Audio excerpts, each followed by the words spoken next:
Le milieu de terrain allemand Kimmich prend une grande décision et fait enfin son choix entre le Bayern Munich et le FC Barcelone. 6 joueurs de Manchester City sur le départ. Bonjour à vous, chers amis téléspectateurs d'Afrique Sport. Un réel plaisir de vous retrouver dans votre revue de presse quotidienne. Comme d'habitude, que vous soyez au travail ou à la maison, vous restez avec nous pour ce tour de l'actualité sportive, chers amis, que nous allons débuter avec les éliminatoires de la CAN 2025. Comme vous le voyez, le Bénin qui va faire face au Sénégal avec ce match qui va se jouer ce week-end. Et le capitaine de cette équipe du Bénin, c'est Seignon, qui prévient dès à présent le Sénégal pour dire que oui, l'exploit est possible parce que le Bénin est obligé de battre le Sénégal pour espérer la qualification pour la prochaine Coupe d'Afrique des Nations. Et le capitaine prévient pour dire que l'exploit est possible. On va faire face certes à une très bonne équipe sénégalaise, mais on a les atouts aussi de notre côté pour battre le Sénégal et espérer décrocher la qualification. Selon le capitaine, c'est Seignon qui prévient le Sénégal de Sadio Mané. Selon vous, chers amis, qui va remporter la victoire entre le Sénégal et le Bénin? Donnez vos avis en commentaire. Après cela, nous filons en France avec le quotidien, l'équipe Garcia qui double Galtier et oui qui rejoint le Napoli. C'est donc officiel alors que Christophe Galtier était fortement pressenti pour s'asseoir sur le banc de Naples. C'est finalement Rudy Garcia qui lui a giflé la politesse.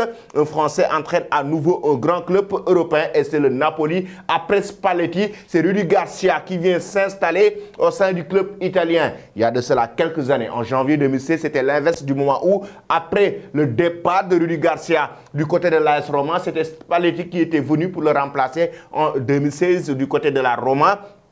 Mais cette fois-ci, c'est l'inverse, Spalletti qui part, et Garcia qui vient pour faire son comeback en Italie. Et il a évoqué carrément que c'est avec beaucoup de plaisir qu'il le fait. De l'autre côté, le quotidien, l'équipe qui revient sur les révélations explosives de Kylian Mbappé hier en conférence de presse pour évoquer quoi? Je ne pensais pas qu'une lettre pouvait tuer quelqu'un. Présent en conférence de presse hier avant la rencontre face à cette équipe de Gibraltar. Kylian Mbappé s'est voulu ferme face à l'agencement du PSG en assurant une nouvelle fois qui serait au club la saison prochaine. Il a carrément fait une mise au point concernant son avenir, qu'il va rester au PSG la saison prochaine. Maintenant, on verra si le Paris Saint-Germain va accepter cela. Le fait que Kylian Mbappé puisse partir libre en 2024, même s'ils n'ont pas encore décidé concrètement de le mettre sur le marché de transfert lors du mercato estival. Mais Kylian Mbappé a évoqué plusieurs options concernant son avenir et il a fait des révélations. Et oui, qu'il n'a pas envoyé ce courrier lorsqu'il était en rassemblement, mais c'était bien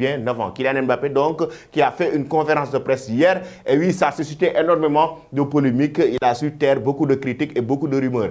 Et chers amis, dites-nous, est-ce que Rudy Garcia va carrément réussir du côté de Napoli? Lui qui était du côté d'Al Nassr, de Cristiano Ronaldo qui a été limogé en Arabie Saoudite, qui fait son retour du côté de l'Italie. Et que pensez-vous de Kylian Mbappé? Le joueur français doit-il rester au PSG ou rejoindre le Real Madrid ou d'autres clubs? Donnez vos avis en commentaire. Rudy Garcia, donc, on en parle même en Italie, comme vous l'avez vu, la Gazzetta dello Sport qui en parle avec son arrivée du côté de Napoli, avec d'ailleurs le président de Juventus et le club qui a fait un communiqué pour carrément dire que oui, de Juventus et Napoli informent que Rudy Garcia sera le nouvel entraîneur de cette équipe de Napoli et lui-même qui a carrément évoqué, c'est avec un grand plaisir que je fais mon retour du côté de l'Italie, mais avec un grand plaisir que je vais entraîner cette équipe de Napoli. Il l'a évoqué, comme l'a si bien dit Corrélé dès le soir. Mais les médias italiens ne s'arrêtent pas là. Les médias italiens parlent aussi de la rencontre qui opposait l'Italie, la Squadra Azzurra, face à l'Espagne, comptant pour les demi-finales de la Ligue des Nations.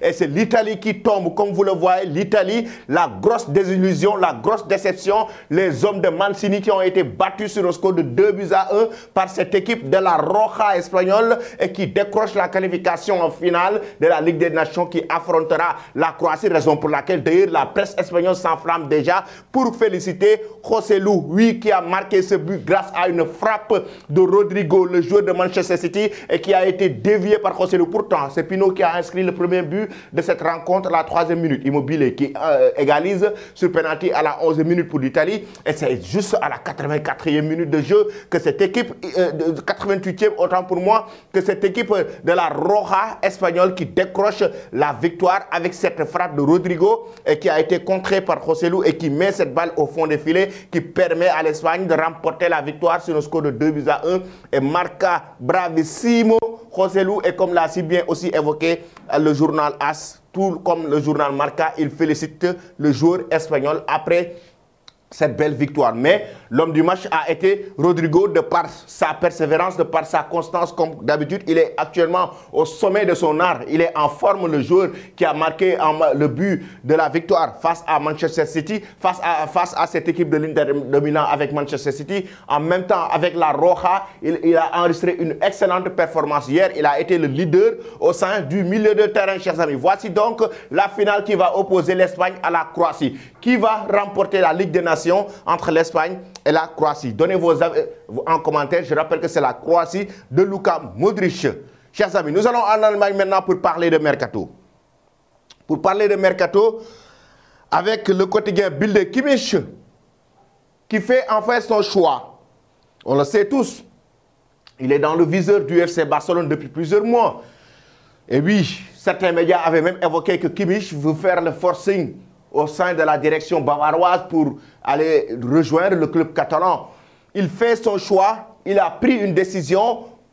Et la décision, c'est quoi? C'est de rester au Bayern Munich. Et oui, Kimmich ne compte donc pas aller rejoindre le club catalan. Il a fait son choix malgré les convoitises de Xavi Hernandez et de son équipe. Dans une interview accordée au journal Bild, le milieu de terrain allemand du Bayern Munich a répondu aux rumeurs de transfert au Barça. Comme souvent, cette situation, il a préféré botter en touche. En général, je ne suis pas très impliqué dans les rumeurs. Comme tout le monde le sait, il me reste encore 2 ans de contrat et nous avons de grands projets au Bayern. Le message donc est passé, le message est clair. Il me reste 2 ans de contrat et nous avons de grands projets au Bayern. Ça veut dire que Kimmich ne compte pas quitter le Bayern Munich pour rejoindre le FC Barcelone. Chers amis, que pensez-vous de cela? Kimmich a-t-il fait le bon choix? Donnez vos avis en commentaire. Nous allons maintenant terminer avec, avant de terminer même, Manchester City. Nous allons en Angleterre. Pourquoi? Parce qu'il y a 6 joueurs des Sky Blues de Pep Guardiola qui sont vers la sortie. La presse espagnole en parle, la presse anglaise en parle, et pour dire que certains sont en manque de temps de jeu, le quotidien sport nous dit que certains sont en manque de temps de jeu, d'autres c'est la frustration, d'autres c'est la fin d'un cycle et ils veulent aller en tout cas battre d'autres records et essayer de gagner, de lever d'autres défis. Déjà, nous allons parler de ces 6 joueurs. Il y a le cas Riyad Mahrez qui est actuellement très convoité par l'Arabie Saoudite, tout le monde le sait. Il y a Gundogan très convoité. Riyad Mahrez en manque de temps de jeu cette saison qui a été préféré à Bernardo Silva. Gundogan, le capitaine de cette équipe de Manchester City qui est en fin de contrat, lui qui est très convoité par le FC Barcelone. Bernardo Silva aussi très convoité par le Paris Saint-Germain. Cancelo qui revient de près du côté du Bayern Munich, son départ est acté parce qu'il ne se sent pas très bien, en tout cas avec l'entraîneur de cette équipe de Manchester City, Pep Guardiola. En même temps, il y a Laporte aussi, qui est en manque de temps de jeu, qui serait sur le départ. Et en même temps, Kyle Walker, le joueur anglais, aussi annoncé sur le départ. Voici donc ces 6 joueurs de Manchester City qui sont annoncés sur le départ, qui veulent claquer la porte du moment où certains sont frustrés, certains en fin de cycle, d'autres veulent aller, même s'ils ont remporté des titres, battre d'autres records et gagner du temps de jeu ailleurs, dans d'autres championnats, chers amis, ou dans d'autres grands clubs plus huppés. Donnez vos avis en commentaire. Que pensez-vous de ce réaménagement qui se profile du côté des Sky Blues de Manchester City, annoncé par le quotidien sport, mais aussi par la presse anglaise, notamment The Athletic? Donnez vos avis en commentaire. Manchester United, chers amis, toujours avec l'Angleterre, Manchester United. Et oui, c'est le Qatar qui se positionne.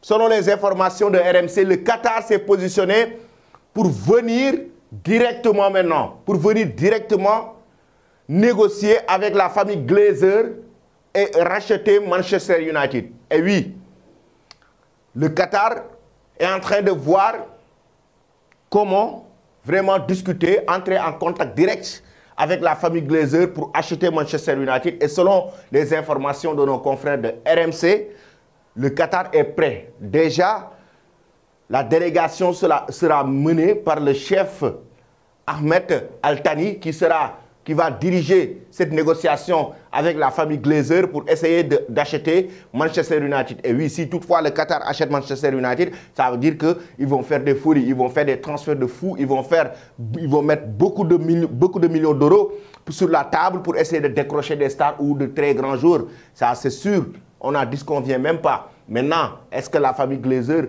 va trouver un terrain d'entente avec le Qatar pour la vente du club mancunien Manchester United? Que pensez-vous, chers amis, de cela? Est-ce que la famille Glazer doit vendre Manchester United? Est-ce que le Qatar doit acheter Manchester United? Donnez vos avis en commentaire. Je vais vous quitter avec cette image. Il y a de cela une semaine, Rodrigo, le joueur de Manchester City, qui a été élu homme du match lors de la finale de la Ligue des Champions avec son magnifique but. Et oui, encore hier, il a été élu homme du match après sa belle prestation face à cette équipe de l'Italie, la Squadra Azzurra, en demi-finale de la Ligue des Nations. Il se qualifie pour la finale face à la Croatie. Je vous donne rendez-vous ce soir pour le journal du soir, demain pour la revue de presse. Restez connectés sur Afrisport pour ne rien rater de l'actualité. Merci et très bonne journée.